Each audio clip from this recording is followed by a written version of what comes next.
जय श्री गणेश दोस्तों। हमारी आज की कहानी का नाम है अधिकार। कहानी अच्छी लगे तो प्लीज़ चैनल को सब्सक्राइब कर लीजिएगा। अब शुरू करते हैं कहानी।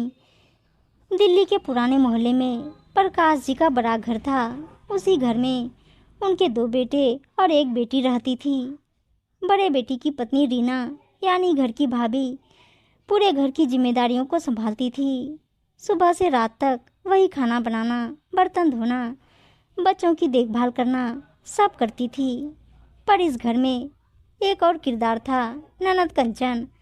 शादी के बाद भी मायके में ही ज़्यादा रहती थी और जब आती तो घर में मानो तूफान आ जाता। उसका स्वभाव तेज था और आदत हमेशा दूसरों पर हुक्म चलाने की। उस दिन भी कंचन मायके आई। सुबह रीना पूजा करके जैसे ही किचन की तरफ बढ़ी, कंचन ने तेज आवाज में कहा, भाभी वो लाल बॉर्डर वाली साड़ी मुझे चाहिए। मेरे कॉलेज की फ्रेंड की शादी है, मुझे पहनकर जाना है। रीना थोड़ी चौंकी पर संयम से बोली, कंचन वो साड़ी तो मुझे मेरे मायके से मिली थी। शादी के समय माँ ने दिया था, वह मेरे लिए बहुत खास है। कंचन हंस पड़ी और बोली, भाभी ये सब बातें अपने पास रखो। साड़ी क्या तुम्हारे साथ जल जाएगी? मुझे चाहिए तो चाहिए, आखिर मैं भी तो इसी घर की बेटी हूँ। रीना ने हल्की सख्ती से कहा, बेटी हो लेकिन इसका मतलब ये नहीं कि मेरी हर चीज़ उठा लो। अपने माँ बाप से कहो, तुम्हें भी दिला देंगे। कंचन का चेहरा गुस्से से लाल हो गया। वाह भाभी, आज तो बड़े बोल बोल रही हो।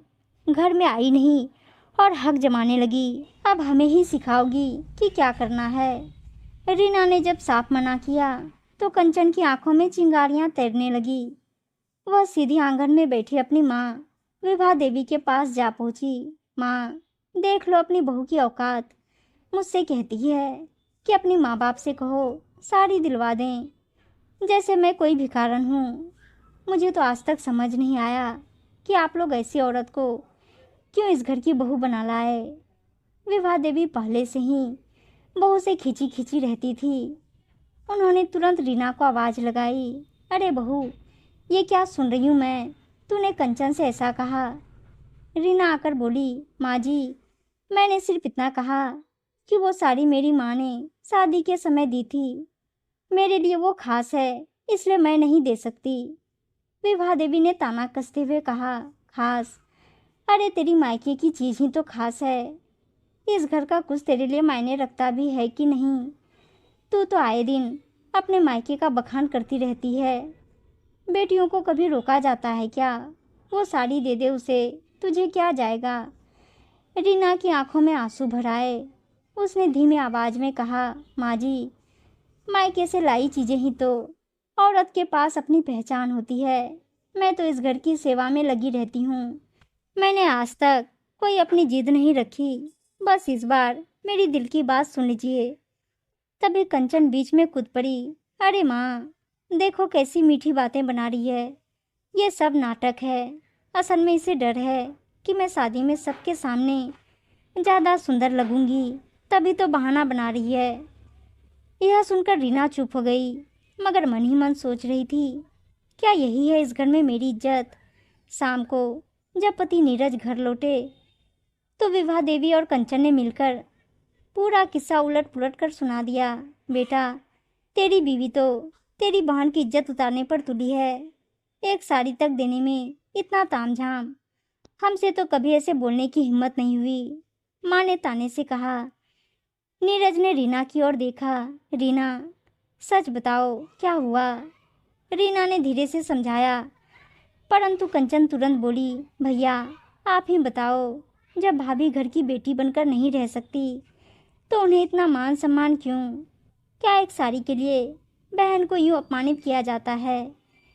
नीरज दो राहे पर खड़ा हो गया, माँ और बहन एक तरफ, पत्नी दूसरी तरफ।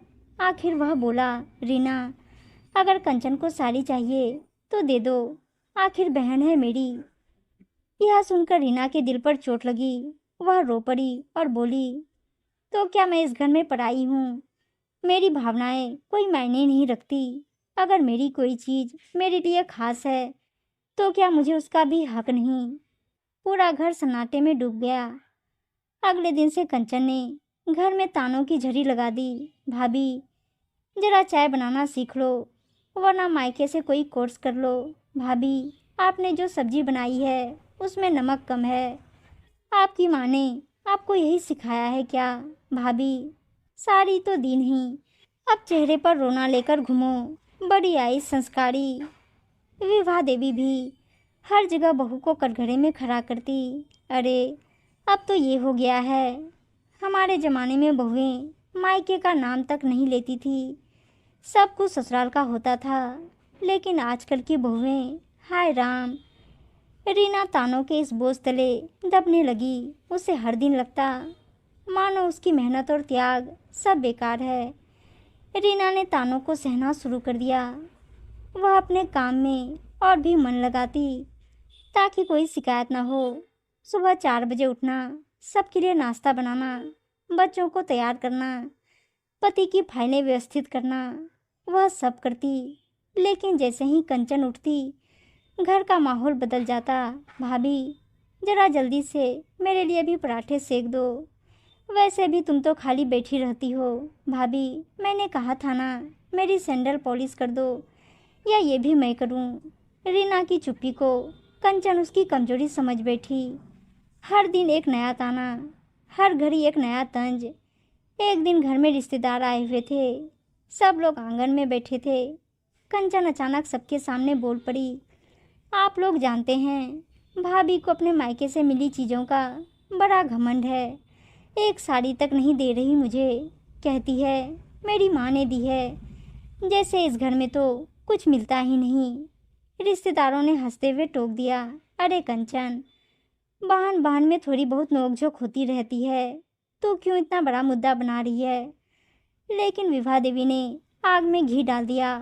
मुद्दा तो है ही, बहुएं आजकल मायके का नाम लिए बिना रह ही नहीं सकती। ससुराल वालों को तो ये जैसे पराये समझती है। रीना सब सुनती रही, मगर उस दिन उसके दिल में चुभन और गहरी हो गई। उसने सोचा, अगर मायके की याद रखना गुनाह है, तो मैं सचमुच इस घर में पराई ही हूँ। रात को रीना कमरे में अकेली बैठी थी, आंखों से आंसू बह रहे थे। उसने अपने पति से कहा, नीरज, क्या मैं सच में इतनी बुरी हूँ? क्या मेरी कोई भावना नहीं? तुम्हें लगता है मैं सिर्फ साड़ी के लिए झगड़ रही हूँ, लेकिन असल में मैं अपनी इज्जत और पहचान बचा रही हूँ। नीरज चुप रहा। उसे समझ नहीं आ रहा था कि वह माँ और बहन के खिलाफ कैसे बोले। उसकी चुप्पी रीना के दिल को और तोड़ गई। अगले दिन सुबह का नज़ारा अलग था। रीना ने वही लाल बॉर्डर वाली साड़ी पहन ली और आंगन में आकर बोली, कंचन, तुम्हें यही साड़ी चाहिए थी ना? लो, मैं इसे आज पहन रही हूँ, क्योंकि अब मुझे समझ आ गया है कि मेरी पहचान कोई और नहीं बचाएगा, सिर्फ मैं खुद। विभा देवी भड़क उठी, अरे बहू, ये क्या बेहूदगी है? तू हमें दिखाने के लिए ये कर रही है। रीना शांत मगर ढीर स्वर में बोली, नहीं माँ जी, ये साड़ी सिर्फ कपड़ा नहीं है, ये मेरे अस्तित्व का हिस्सा है। आप लोग सोचते हो मैं जिद कर रही हूँ, पर मैं अपनी भावनाओं की रक्षा कर रही हूँ। अगर आज मैं चुप रही तो कल मेरी हर चीज़, मेरा हर अधिकार छिना जाएगा। कंचन हंसी उड़ाते हुए बोली, भाभी, बड़ी आई अधिकार जताने वाली, आखिर करना क्या चाहती हो? रीना ने पहली बार सख्ती से कहा, कंचन, अब बस। अगर तुम बहन हो तो बहन की तरह रहो, ताने कसकर घर का माहौल जहरीला मत बनाओ। और अगर तुम्हें साड़ी चाहिए ही तो जाकर खुद खरीदो। मैं अब अपनी चीज़ों के लिए किसी के आगे नहीं झुकूंगी। रीना के कठोर शब्द सुनकर आंगन में सन्नाटा छा गया। विभा देवी ने भुएं चढ़ाते हुए कहा, बहू, तू अब हमें समझाएगी? बहुएं जब सास के सामने आवाज़ ऊंची करती है तब घर बर्बाद हो जाते हैं, तो हमें क्या सिखाएगी? रीना ने सहमित स्वर में कहा, माँ जी, मैं आपको नहीं सिखा रही, सिर्फ अपनी बात रख रही हूँ। इस घर को मैं अपने खून पसीने से संभाल रही हूँ।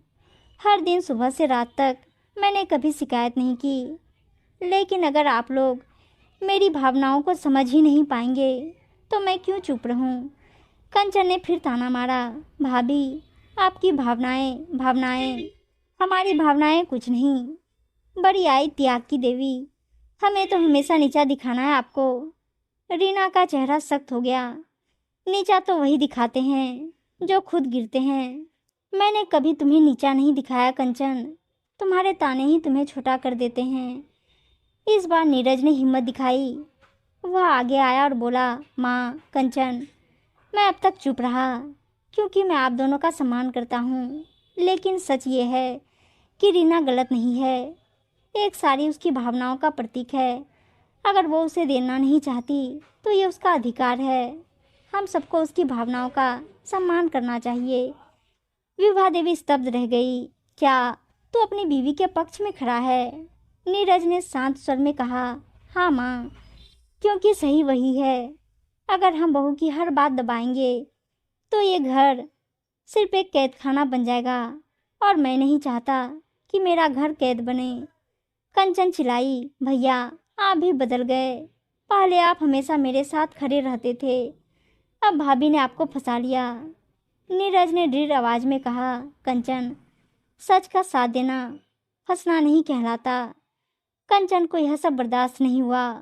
उसने गुस्से में कहा, ठीक है, अगर इस घर में मेरी कोई इज्जत नहीं बची तो मैं चली जाती हूँ। देखूंगी भाभी कितनी शांति से रहती हैं। वह अपने कमरे में गई और कपड़े समेटने लगी। विभा देवी पीछे पीछे गई। बेटी ऐसा मत कर, गुस्से में लिया गया फैसला हमेशा गलत होता है। कंचन रोते हुए बोली, नहीं माँ, मैं रहूँगी तो रोज अपमान झेलना पड़ेगा। भाभी की वजह से मैं अपने ही घर में पराई हो गई हूँ। विभा देवी सोच में पड़ गई। पहली बार उन्हें एहसास हुआ कि झगड़ा असल में साड़ी का नहीं बल्कि अहंकार का है। रात को रीना अकेले आंगन में बैठी थी। तभी विभा देवी आई। बहू, आज मुझे मानना पड़ेगा कि तू सही थी। रिश्तों को बचाने के लिए त्याग जरूरी है, लेकिन हर बार बहू ही क्यों त्याग करे। आज तेरे आत्मसम्मान ने मुझे सोचने पर मजबूर किया है। रीना की आंखों से आंसू बह निकले। माँ जी, मेरा मकसद कभी किसी को दुखी करना नहीं था। बस मैं चाहती थी कि मेरी भावनाओं का भी आदर हो। विभा देवी ने पहली बार बहू के कंधे पर हाथ रखा। अब होगा बहू, अब मैंने समझ लिया है कि घर तभी चलता है जब उसकी आवाज़ सुनी जाए। कुछ देर बाद कंचन भी आई। उसका चेहरा उतर गया था। भाभी, शायद मैं गलत थी। मेरी जिद ने घर का माहौल बिगाड़ दिया। आप सच कहती थी, हर चीज़ लेने से पहले भावनाओं को समझना जरूरी है। मुझे माफ़ कर दो। रीना ने मुस्कुराकर कहा, कंचन, तू मेरी छोटी बहन जैसी है। गलतियाँ सबसे होती है। चलो नए सिरे से रिश्तों की शुरुआत करें। उस दिन से घर का माहौल बदल गया। साड़ी का झगड़ा जिसने रिश्तों को तोड़ने की कगार पर पहुंचा दिया था, वही झगड़ा एक सीख बन गया। त्याग जरूरी है, लेकिन आत्मसम्मान उससे भी ज़्यादा ज़रूरी है। उम्मीद है दोस्तों कहानी अच्छी लगी होगी, और अच्छी अच्छी कहानियाँ सुनने के लिए चैनल को सब्सक्राइब और वीडियो को लाइक शेयर ज़रूर कर दीजिएगा। धन्यवाद दोस्तों।